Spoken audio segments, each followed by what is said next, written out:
কত কিছু চাইলাম, পাইলাম না, দিল না আল্লাহ, বলে না? আপনার সব দোয়া কবুল, আপনি যত দোয়া করছেন সব কবুল। কারণ আল্লাহর কাছে কিছু চাইলে আল্লাহ ফিরাইয়া দিতে জানে না, আল্লাহ জানেই না কেমনে ফিরাই দিতে হয়। সুবহানাল্লাহ কোন?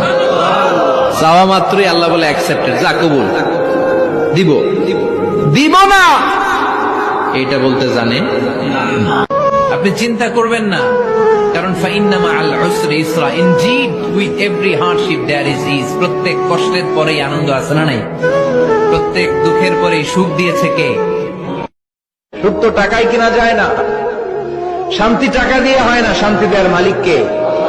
শান্তি আছে অল্প খেয়ে শুকর করার মধ্যে, শান্তি আছে আলহামদুলিল্লাহর মধ্যে। চিল্লায় বলেন ঠিক কিনা?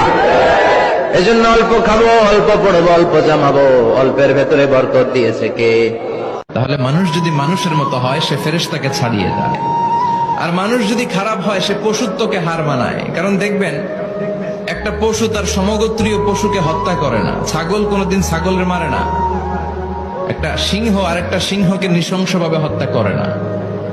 একটা বাঘ আর একটা বাঘকে নৃশংসভাবে হত্যা করে না। কিন্তু একটা মানুষ আর একটা মানুষকে নৃশংসভাবে হত্যা করে কি করে না?